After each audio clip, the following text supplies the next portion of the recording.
This is Anderson Pens Podcast, episode 23 for Sunday, October 28th, 2012. This is Brian. This is Lisa. This is the Anderson Pens Radio Network. Welcome.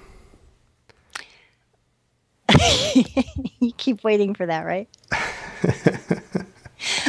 I think we should offer a CD of all of our outtakes at some point. It's in the works, actually. I'm saving up. You got to try and make it family friendly, though. It's okay. Never mind. Be a family friendly and a non-family friendly version. Yeah, maybe you'll have to bleep some stuff out. First of all, we'd like to say hi to our friends and family on the East Coast with Hurricane Sandy bearing down on some of you. So please, in all sincerity, be safe. Do what you need to do. I know my friend Michelle had stocked up on, food and stuff. Lessons they learned from last year's big, horrible storm. And Michelle, I wish I was there for the turkey you're going to make today. That would be yummy. So those of you who collect pens, stay safe and keep your pens dry. Absolutely. Or send them to Wisconsin for There we go. safekeeping. We have room in the pen chest. We could probably keep some of them there. Absolutely. All right, so serious stuff, I guess. Yeah. Speaking of pens, I guess we're going to start off with the Esterbrook question of the day. Yeah, mix it up. I had an inquiry recently asking if the Esterbrook Dollar Pens that we had on the site were actually being sold for $1. So I thought maybe we'd talk about how the dollar pens got their name and why we call them that. Really, they get their name because they sold for $1 at the time. They were made by Esterbrook from 1934 to 1941, and it came in, over the course of that period, 3 different iterations of clips. We also call them two-hole clip pens because the clip has 2 holes in them, not because there are 2 vent holes in the cap. So in this particular copper model here. And I should note that Esterbrook never called them dollar pens. They never called them two-hole clip pens. That's just what we as collectors have come to call them. They also made a line of two-hole clip pens in prettier marbled plastics, which had a 50% premium and sold for $1.50. So these days, they're sometimes referred to as $1.50 pens. Oh, those are beautiful. Yeah, if you look at this particular one, you can see it's quite different. The marbling is quite different than your standard pen.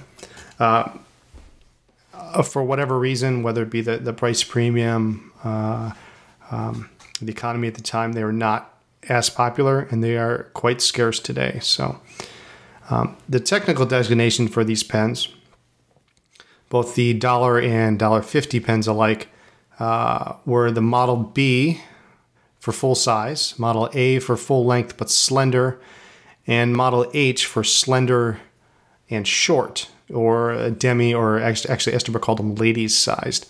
I like those. Yeah. Actually, the Model H's are the most uncommon of the 3. I mean, they're not rare by any stretch of the means, but they're harder to find.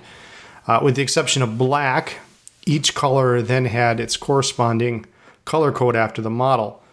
So your basic 6 colors then become Model B for black, BL for cobalt blue, BQ for dawn gray. I don't know where they came up with Q, but it should be DQ for...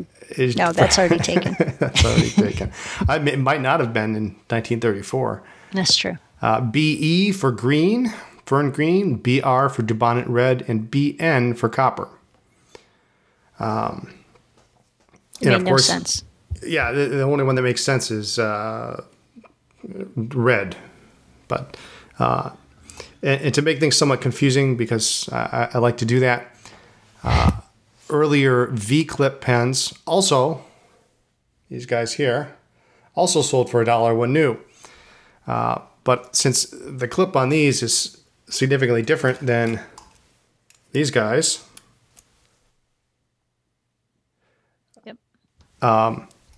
we call them V-clip pens because of the wide open hole in the clip, which is shaped like a V. So, and I guess that doesn't really answer the question. We don't normally sell them. We don't sell them for $1. No. That's just what you find one for $1, you should snag it. Yeah, absolutely should buy it pretty much in any condition. So that's a quick and dirty of Esterbrook Dollar Pens for the week. So moving along, we had a poll question last week. After the inaugural poll, we came in with the question of how many bottles of ink do you own? Something near and dear to my heart. We had 5 tiers, 1 to 4, 5 to 9, 10 to 14, 15 or more, and I refuse to answer in case my spouse sees this poll. Well, surprisingly, I mean, maybe not. The not top, not to you, yeah. The top answer was 15 or more at 51%. In second place, 5 to 9 at 18%.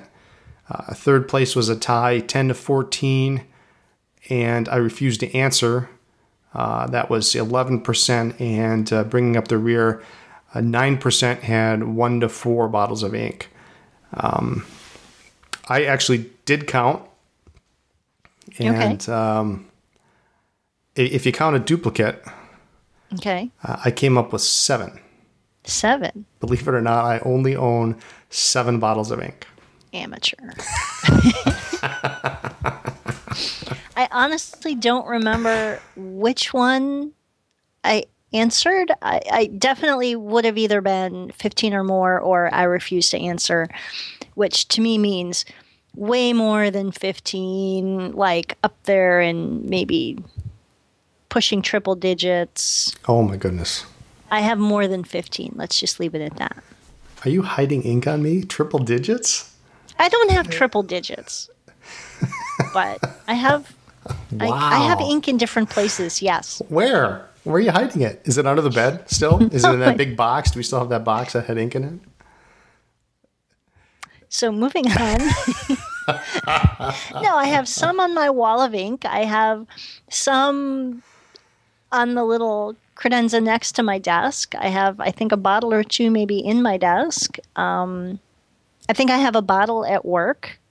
Do you have a bottle at work? I think so, yeah. Oh my goodness. I guess I better take that when I leave. I would if I were you. Yeah, I would. Where else do I have ink?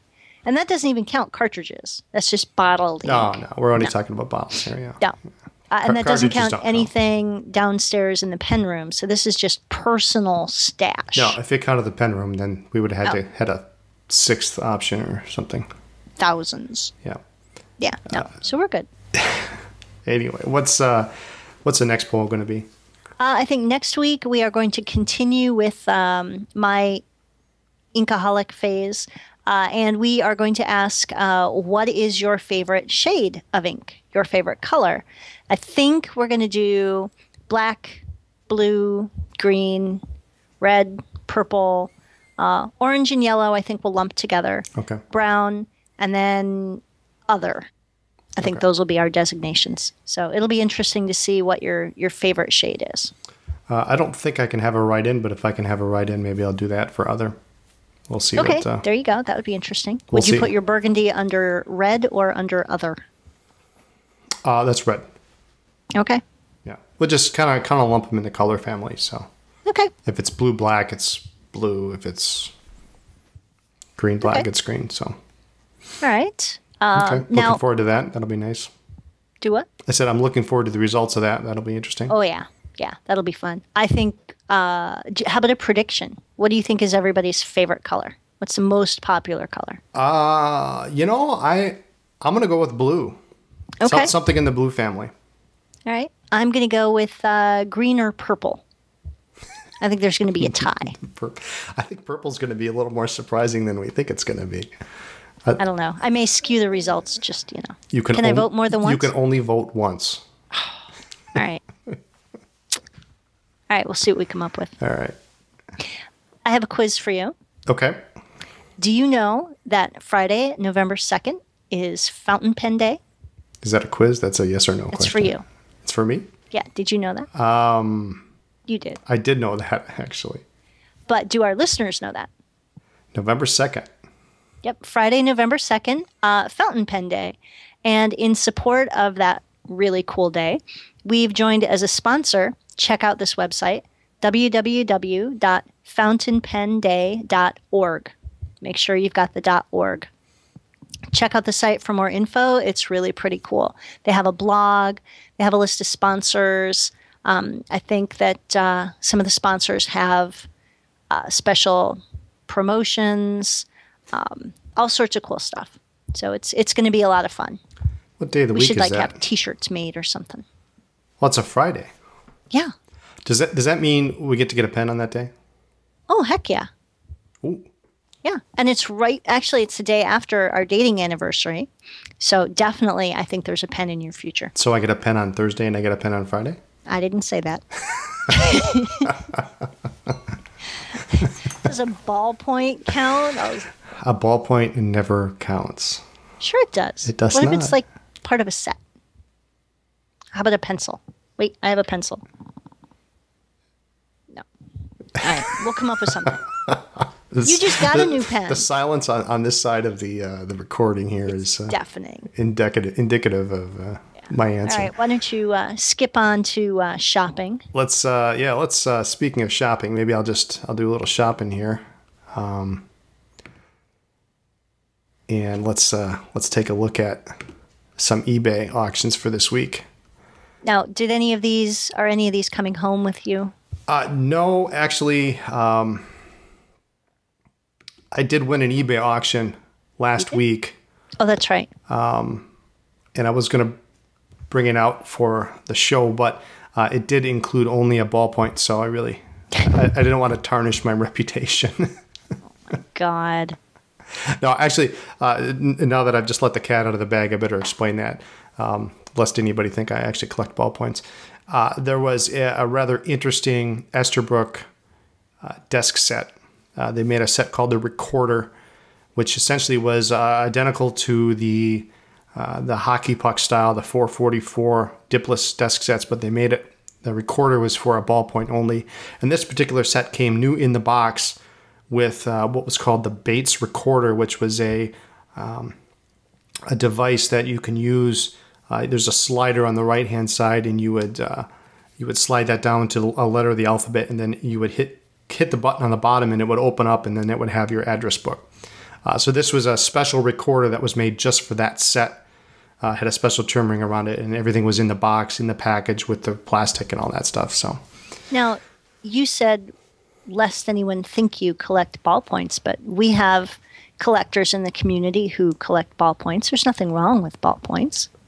Well, I mean, a Bic maybe. If that's your thing. I mean, certainly there are, like you said, there are sets. I do have Esterbrook ballpoints. They made a model FJ ballpoint, which I think we talked about recently. But see, I'll turn you into an overall general collector yet. So on eBay this week, maybe not. This pen really caught my eye. Just skipping right over that. Yeah. You don't see these very often. This is a Waterman number 2. And no, I didn't mean 12. I didn't mean 52. It's a Waterman 2. It's a straight cap eyedropper. Pretty. And this one is cool because if you check out these gold bands here, they're lined, which is a more unusual style. That's cool. I like that. Yeah. Usually you see more of a filigree or a snail pattern. Yeah, a snail pattern is very popular. And if you look at the nib, if you can see it here, it's a little bit different. It's an ideal New York nib, of course. The lettering on it is a little different. This particular pen, it's got on the section here, it's got some marks, but there are no cracks on this pen. And we do know this seller. I don't know. Oh, this is the stuff you drool over. He has nice stuff. I don't know that we've actually ever met him, but everything he sells is beautiful, beyond ridiculously beautiful. There it is on the end, clear as day, number 2. Yep. A better shot of the, I don't know what you call that. Is that milling or just whatever you call that, lines? Nice looking pen. You know, it's got some wear, but we're talking about a pen here that's pretty old. It's got some flex. There's some tool marks or something there. Somebody tried to get the section off. But let's take a look at the line. This has got a 2-line imprint here. It's got the Ideal logo on it. So it's an earlier pen. And surprisingly, I guess for me, only 13 bids, and it sold for $162.50. So did you get outbid or did you not bid? I actually did bid on this pen, but knowing that we had a couple of things coming in this week, and I'm still waiting on another pen, which we'll talk about in a bit. I did not bid because actually this pen was for sale elsewhere at a much higher price. And I didn't expect that I was going to be able to pay that this week. So, and particularly with Columbus coming around the corner. Oh, that always means pens for you. That means pens. So, $162.50, 13 bids. Go. It's going to be. I don't know how long it's going to be till you find another number 2. I wouldn't call them super rare, but they're more on the unusual side for sure. Cool. We'll stick with Waterman here for the next one. And this is also another top-rated seller. This one here, Ooh. Waterman 412 sterling filigree overlay. Okay, that's even I like that one. Yeah, that's pretty common, but this is over Cardinal red hard rubber. That's why I like it. Which really makes it something else, something special. I kind of wish he wouldn't have used a red background for the red, but it conflicts there. Yeah, it takes away, and it's got the 412 mark, really deep stamping on that. Nice, clean. Yeah, crisp. Yeah, really super nice. What did I buy that for? What did you buy that for? You're such a good Wouldn't wife. you just die? I would. Now, this one did not sell.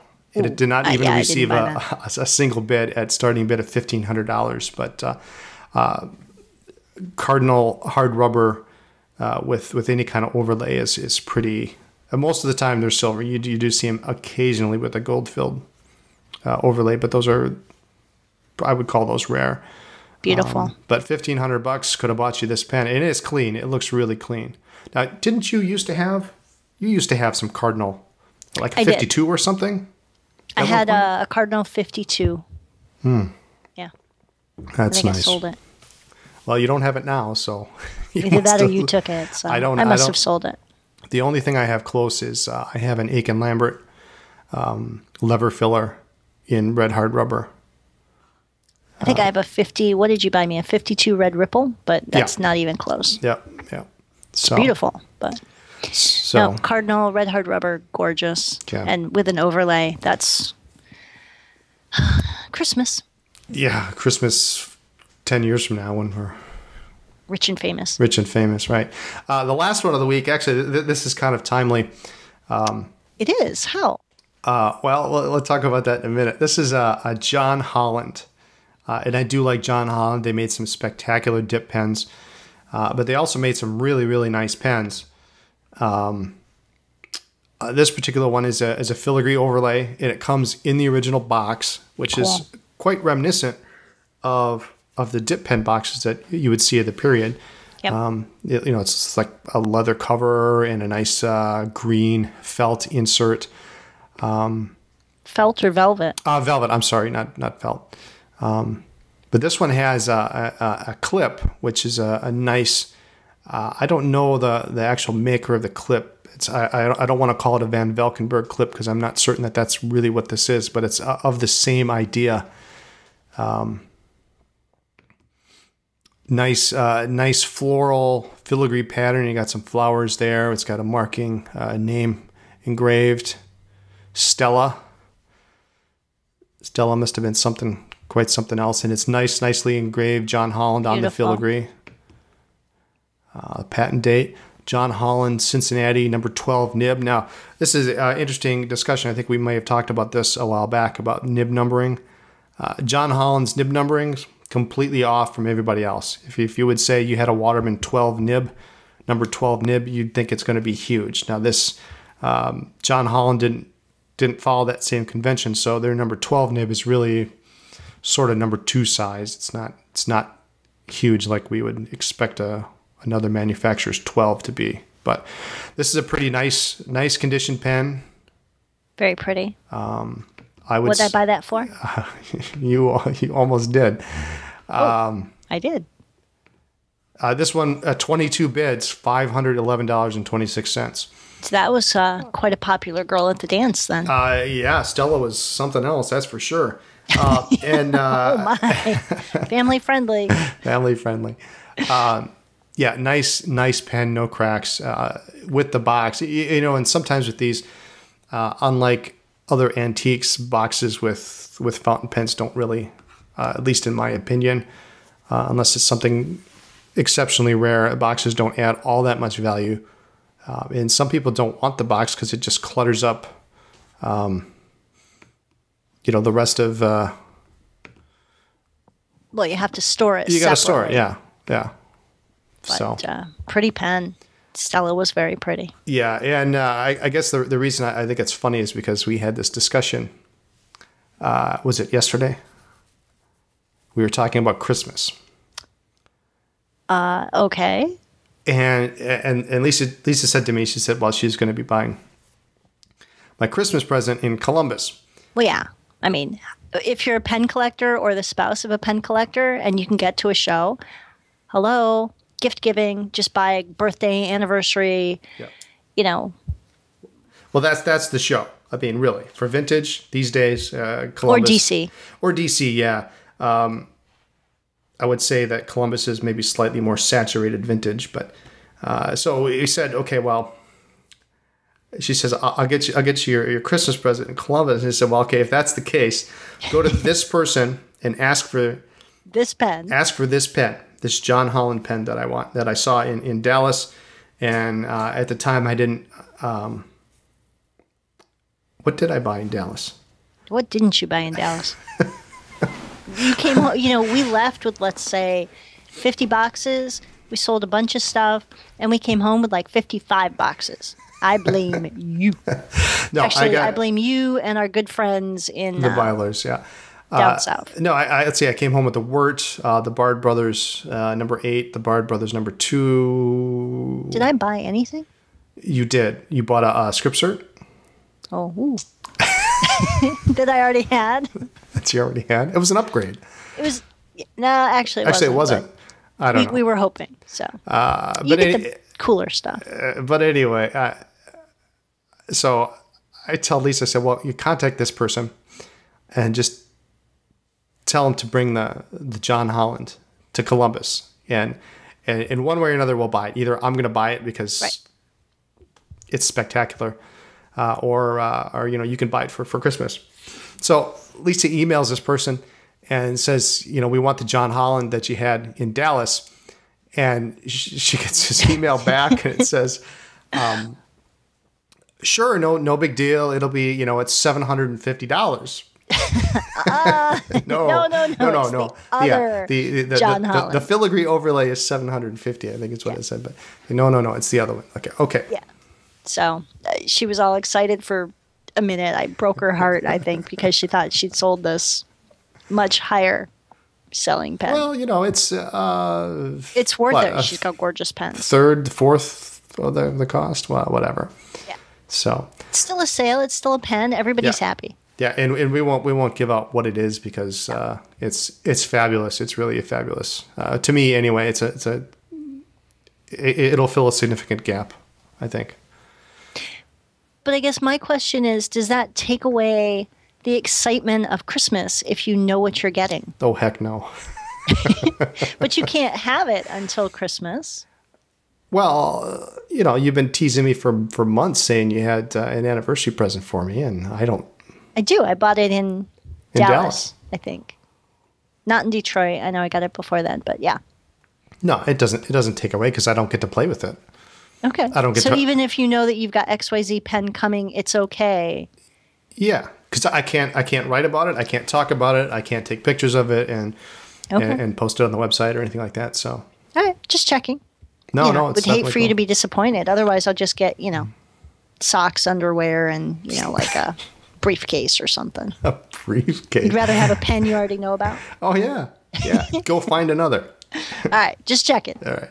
All right. So, Speaking of pens, speaking of getting pens. well, it's really a poor transition for the podcast. Speaking of pens, because everything's about pens. So this week, new on the website, Woohoo! the big news. Oh, my goodness. Huge. Huge, yeah. Long awaited TWSBI Mini arrived yesterday. So excited to get this. 3 models, 4 nib sizes. They come in all clear, transparent. So just like the 540. All black, solid black, which is a new combination, which somebody here may have a example of. Dun, ta-da! Which is really kind of a nice, classy look. And, not everybody likes transparent. I'm not a huge fan. It's Cool, but it's all the rage these days. Everybody's got a transparent demonstrator type pen. And it's cool because you can see how much ink you have left, but I like a surprise. yeah, When you run out, you're like, oh, I guess I'm out. that's why you have almost 3 digits worth of ink. You got to So I have never one run everywhere. out, Yeah, yeah. you never run out. And the third combination. This is cool. Yeah, it is pretty cool. It's really, I won't call it ingenious because it's really not. It's really, but it is ingenious. It's a combination of the two, and it's what they call the classic. It's a solid black cap, a solid black piston knob, a solid black section, And then and a clear barrel. transparent barrel, Very cool.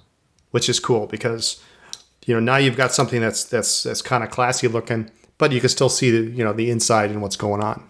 So that's obviously that's the one that I grabbed. Nice, kind of a nice pen. It's a little. I have to use mine posted for sure. And the nice thing about these too is the cap screws onto the threads onto the barrel end.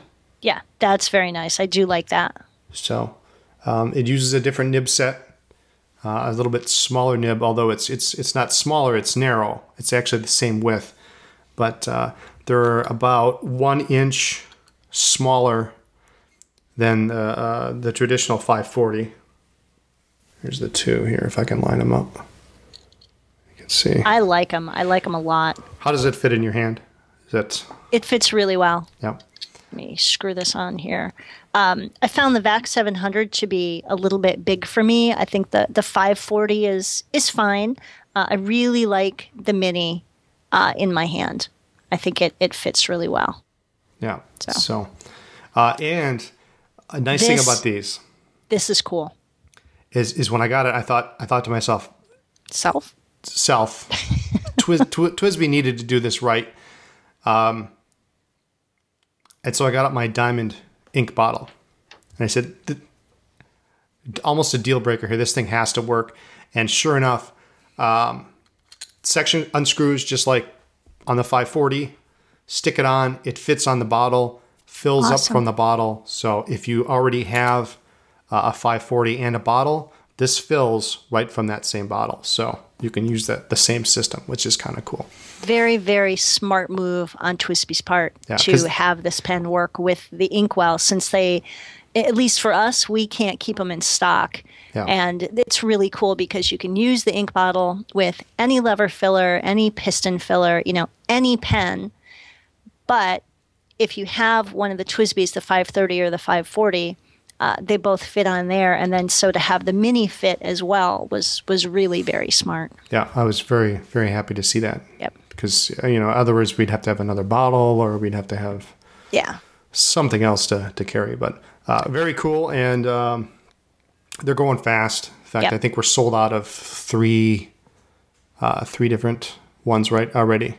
Yep. Now, But, we had done some pre-orders. We had taken in some pre-orders. The shipment of our TWSBI Minis arrived yesterday, Saturday, and I guess late morning, early afternoon. it was about 2 o'clock, I think, because the post office closed at 3.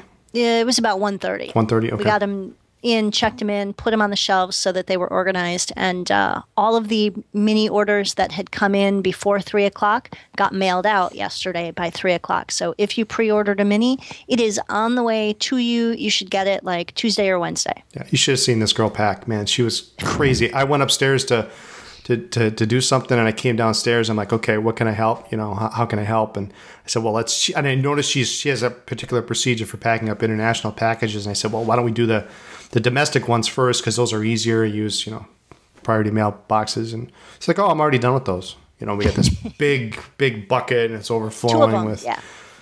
So yesterday was a busy shipping day, but it was fun, and they're cool. So we're gonna play with these later today. Yeah, and we'll have them in Columbus. Hopefully, we'll have some in Columbus if they don't sell out of them soon. But you can stop by and take a look. So. And also on the website, I put a new section up yesterday, and it's under pens. It's quite simply called bargains. Yeah, it's going to be some one-off pens, some real inexpensive stuff. Right now, everything is $5 or under. So we may eventually go $10 or less, but for now, check that out. Don't expect to spend a lot of money there. So put that up yesterday. Awesome. That's always the first place I check on most websites. Yeah, and actually, it's actually been quite a popular section. So, you know, we're looking at the statistics, and a lot of people have gone there already. So, awesome. A couple other big things. Diamine ink arriving very soon. We just placed our initial order, and hopefully we should have these in time for Columbus, which will be really pretty cool. Gorgeous, gorgeous colors. Yep. Yeah, it was tough picking up the first selection of them. So. On Monday, we will have a few new models of the Noodler's Conrad pens and restock some of the ink that we've been out of. Now, which Conrads are these going to be? Do you know? Are these the Ebonite special? No, the Ebonite are not yet. They're not available? Okay. No. I can look if you want. Those are coming up soon. I think there's going to be an Ebonite version of the Conrad, and it's going to be a special edition or more limited edition, I think. Yeah, let's see. In the Conrads, we've got a solid black, which is cool. The Krakatoa demo, which is kind of fun. And I think the rest are ones we've already had. Okay. The Fleur-de-Lis, Pequod Smoke, the Red Mesa, the Roaring 20s. But the black and the Krakatoa should be cool. Okay. Very good. So that's always fun. Love getting new stuff in. And what else? The Mont Blanc ink will be restocked this week as well after a bit of a lengthy wait. Yep. This always sells out fast, so watch the site and grab yours if you've been waiting. We also have a couple of newer colors, or at least new to us, so be sure and check it out. Just between us, I plan to snag a bottle of the lavender purple for myself, and maybe Brian won't notice a missing bottle. Purple? You want lavender purple? Yeah, I'm just going to hide it in my desk with the other couple hundred. Oh, my goodness. Wow. And still speaking of ink, we did also update the site with a bunch of ink samples that are now available, like a couple dozen new ones. Yeah, mostly Iroshizuku. Yep. And some others that were for whatever reason missing. So. Yep, and we will add more as we get the Mont Blanc ink. The lavender purple, I predict, will be very popular. And Diamine as well. Oh, yeah, absolutely. Absolutely. And speaking of samples, we are running a promotion until November 21st, Thanksgiving, day before Thanksgiving, for ink samples. So buy any 2 bottles of ink, any brand, any size, including the Tiny King's Gold. We'll throw in an ink sample for free. So just put your brand and color in the notes section, and we'll throw it in with your order. We are also waiting not so patiently. For the delivery of the Delta Fusion 82, which should arrive this week, I am told. The medium, we have some brown in the medium nibs are coming. The other ones are apparently still on back order, but I'm hoping it comes this week. I don't know how Brian's going to handle another week without his cool new pen. I mean, every day when I'm home, I get a text. Did Delta come today? Have you seen this pen? I have seen the pen. I mean, it's cool. Is it? Everything about it is cool. The nib is cool. Absolutely, it's very cool. The plastic is cool. It looks like you're on the moon. It's that's a cool plastic. Maybe I'm just jaded because I'm home more in the pen room, so I'm already surrounded by the joy of pens, and I don't know. I need to not work so I can have that joy. I guess if I had, the pen of my dreams here, or on the way, I would be like checking the tracking number 12 times a day. I wonder what that would be. The pen that got away. The pen that cost more than the first 4 of your cars? No, just one. Just 2, one? 3. I don't know. Yeah. There's a pen I want, but I will never pay that much money for a pen, so. That doesn't mean I won't pay that much. You better not. For that pen. Not until, we win the lottery. It's an Aurora. It's beautiful. Let's move on. Anybody has a 75th anniversary Aurora that they want to discuss with me, send me an email back channel. It's beautiful. It's red. It looks like the Mare, only it's red. No box or ink necessary, just the pen. In a fine nib. It must be a fine nib.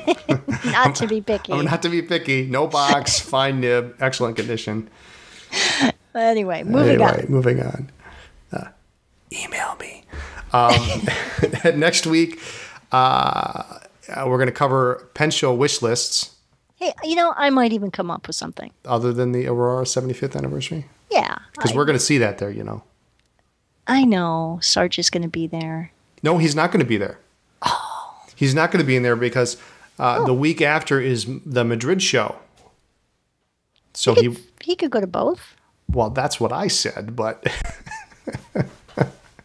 I don't know how Columbus is going to get by without Sarge in his typical. He's got that spot that's out in the hallway where those windows are. So he has all that natural light coming down, and all his pens are super shiny. They look. It's like walking in a Parker store in 1942 or something. It's like crazy. Manna from heaven. It is.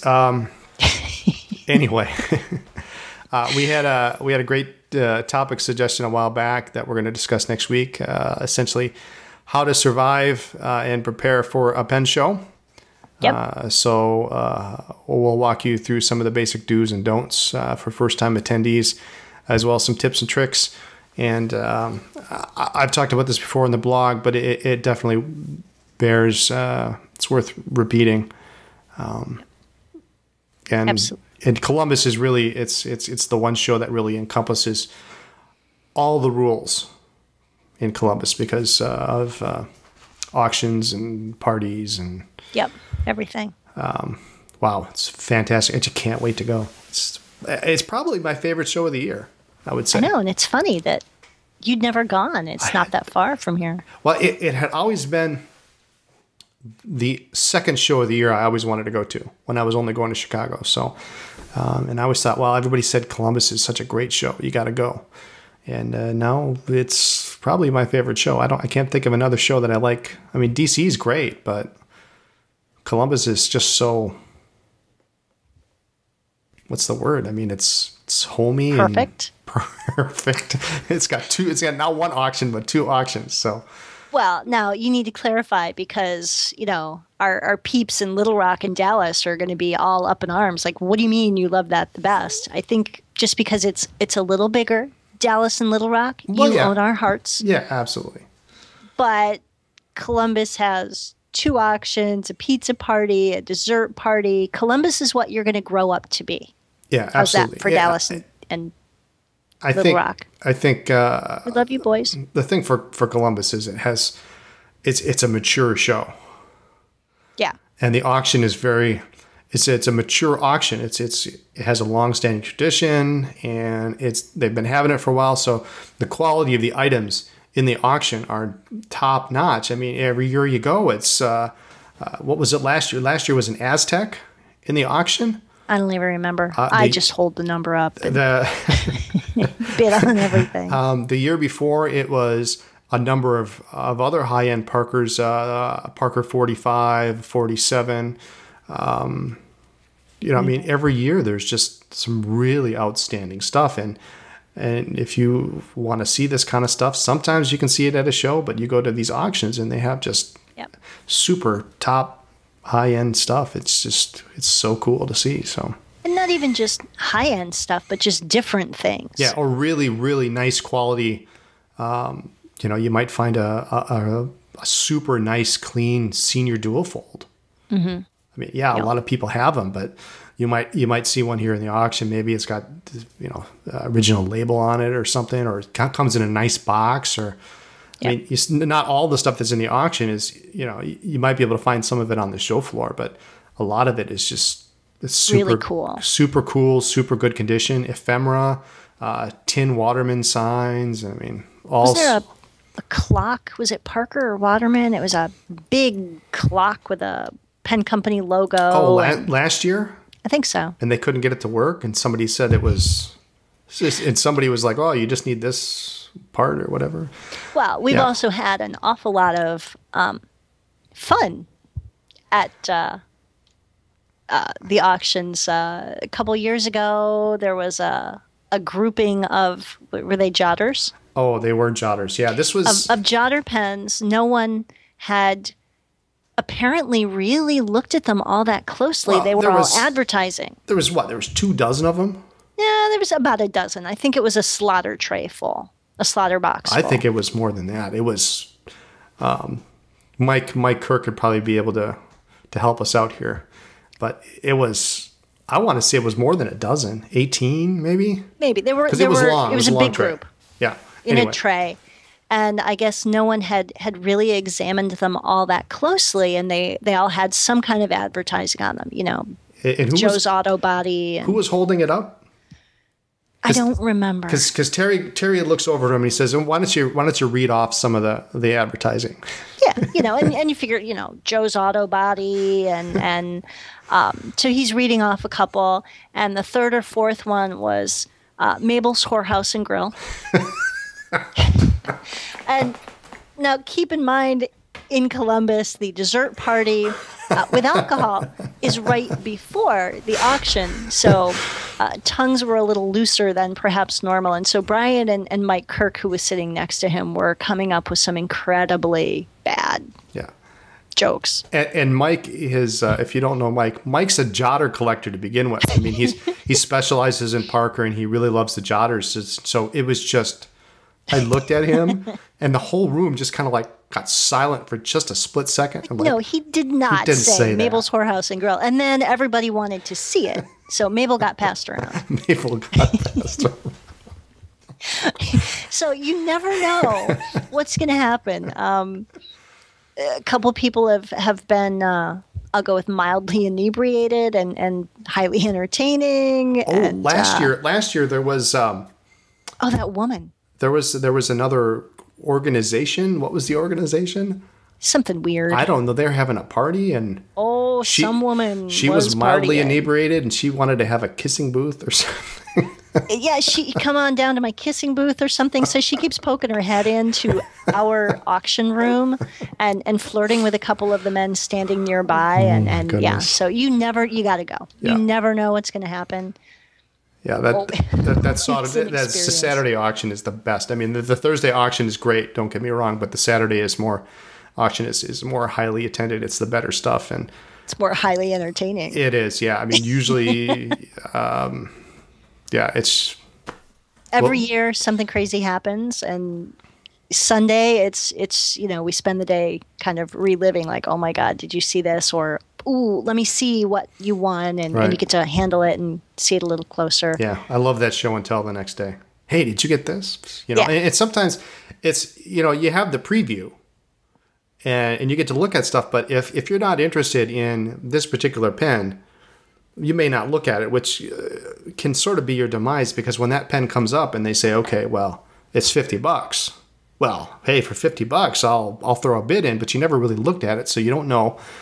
And, what condition? Yeah, and so when one of your friends comes up and says, hey, well, I won that pen. I won that dual fold. I'm like, well, hey, cool, let's see it, you know. And it's perfect and minty, and you're kicking yourself. And they got it for a steal, or, you know, who knows. So it's always a fun time. But, well, now that we've talked about it for 5 minutes, 10 minutes. Well, there are some definite do's and don'ts, and we'll cover those in detail. Yep, absolutely. So.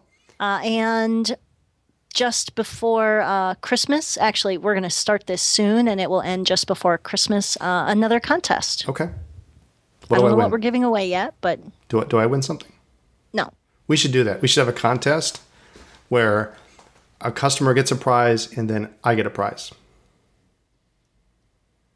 You have a pen room and you're married to me. What more prize do you want? That was good, right? That was good.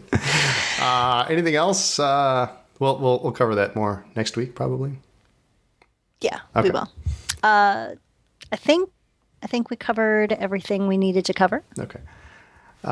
Comments, suggestions for topics, use your pens. Write to us at Anderson Pens, P.O. Box 732, Appleton, Wisconsin 54912.